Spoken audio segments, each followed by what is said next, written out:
You just robbed a bakery. It's 1750. There's no CCTV, no fingerprint database, no phone tracking your location.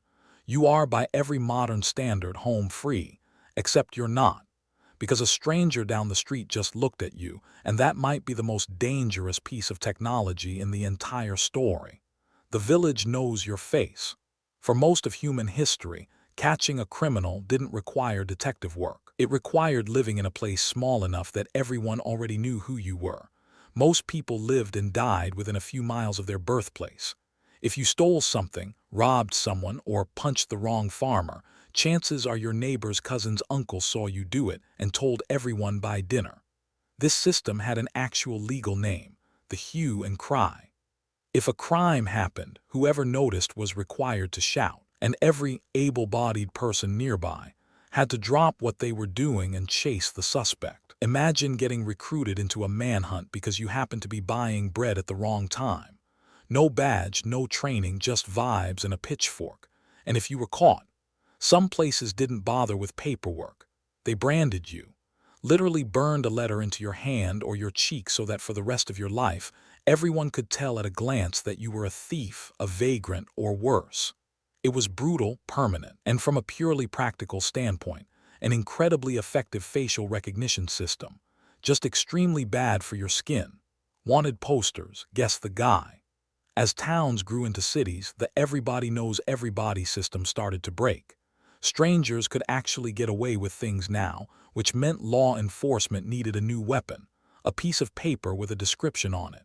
Early wanted posters were less photograph and more vague vibes. A typical description might read, medium height, brown hair, scar possibly, walks with confidence. That's not a suspect description, that's a horoscope. With details that loose, half the men in the county technically matched the wanted poster for cattle theft, arson, and mild treason simultaneously.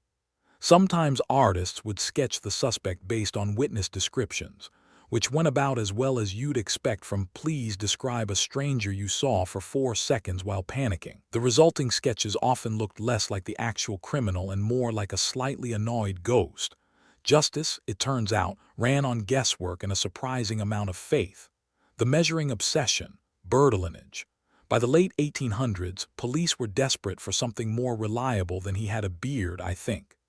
Enter a French police clerk named Alphonse Bertillon, who had, frankly, an unusual idea: measure everything. Bertillon's system, called Bertillonage, involved taking detailed measurements of a person's body: skull width, ear length, foot size, the distance between the eyes, even the length of the left middle finger.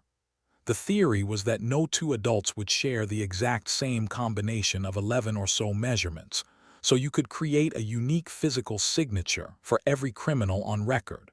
For a while, this actually worked, and it made Bertillon a minor celebrity in law enforcement circles. Picture the scene.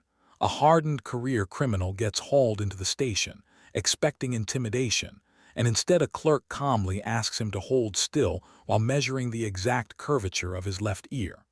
Crime doesn't feel quite as thrilling when it ends with someone taking your inseam. The problem was scale.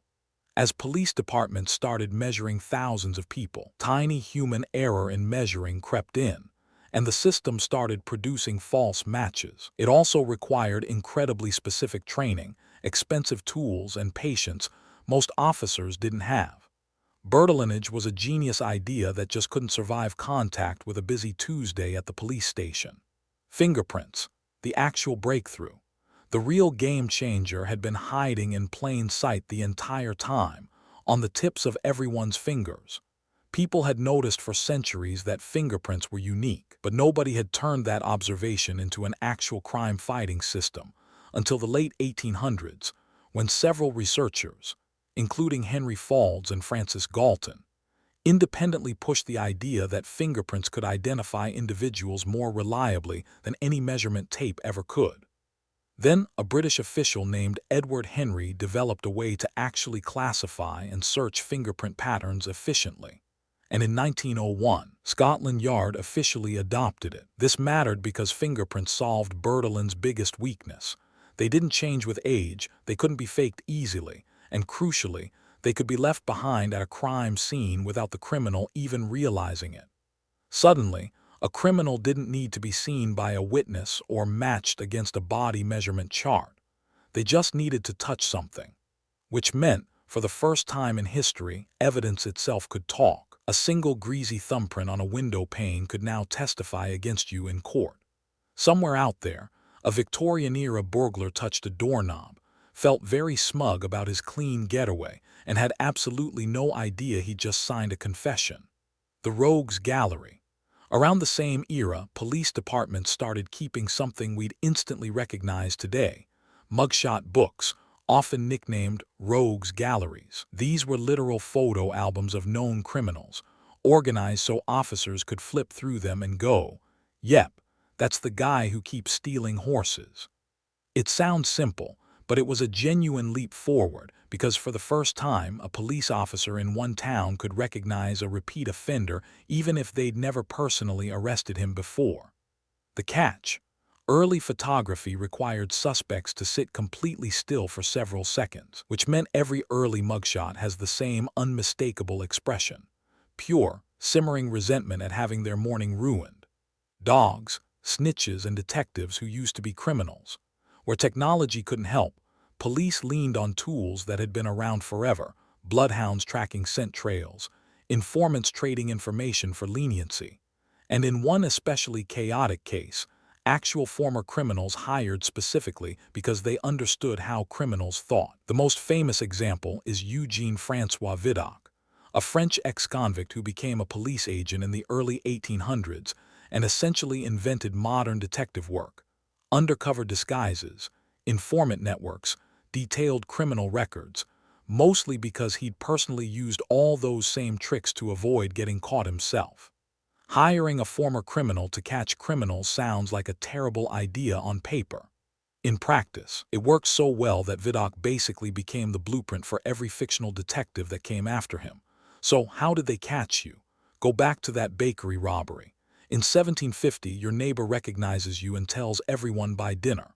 In 1850, a police clerk measures your ear and cross-references it against a filing cabinet.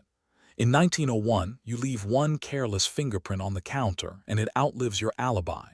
No cameras, no algorithms, just centuries of humans slowly building better ways to answer one very old question: who was that, and how do we prove it?